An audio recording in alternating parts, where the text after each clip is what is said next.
Jadi teman-teman Bapak Ibu jangan salah di sini ya. Mungkin saya bisa bicara tentang Yesus di sini. Saya bisa bicara tentang Injil di sini. Tapi jangan salah, saya ini mantan orang yang sudah pernah menolak Yesus gitu ya. Saya masih ingat sekali di awal-awal saya kuliah sekitar tahun 2012 2013, saya kehilangan iman saya dan saya tidak lagi ke gereja. Saya tidak percaya Yesus dan saya tidak lagi ke gereja. Dan saya tahu persis rasanya itu seperti apa. Dan menariknya adalah di momen seperti itu justru malah datanglah mereka gitu ya, dari pihak Kristen gitu ya, malah menginjili saya, bawa Alkitab menginjili saya. Tapi saya ladenin karena saya suka sekali berdebat dengan mereka begitu ya. Singkat cerita, mungkin dari sini eh, di antara kita gitu ya, mungkin kita mengalami pertobatan, mengalami perjumpaan dengan Yesus secara pribadi itu seringkali dalam acara retret, misal rekoleksi. Saya merasakan Tuhan pertama kali dalam kehidupan saya itu bukan di acara-acara seperti itu. Itu hanya satu acara di mana penerimaan mahasiswa baru Katolik bagi anak-anak di ITB begitu ya, dan itu acara minim sekali lah tentang rohaninya, minim sekali tentang doanya begitu. Dan malah justru di acara seperti itu Tuhan jamah saya.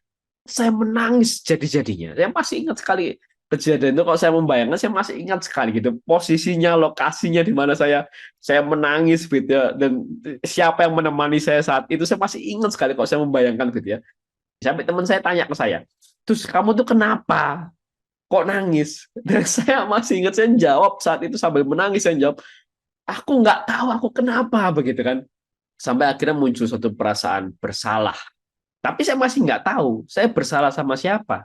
Dan sampai akhirnya setelah beberapa menit berlalu, saya paham. Oh, saya sudah bersalah kepada Yesus. Disitulah momen pertobatan terjadi. Dan saya masih ingat sekali saat itu acara tersebut ditutup dengan misa.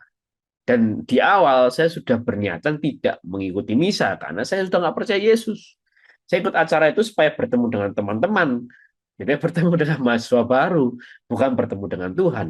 Tapi menariknya adalah ketika Tuhan jamah saya, dan saya akhirnya sudah berhenti menangis, saya sadar saya sudah bersalah kepada Yesus. Menariknya adalah misa itu masih berlangsung, dan saya masih berkesempatan untuk menerima komuni. Itu menariknya. Jadi bagaimana seakan kayak Tuhan itu menunggu saya kembali di saat tersebut begitu ya. Seakan Tuhan masih kasih saya waktu untuk bertobat, bahkan Tuhan masih kasih saya kesempatan untuk menyicipi tubuhnya melalui Ekaristi Kudus.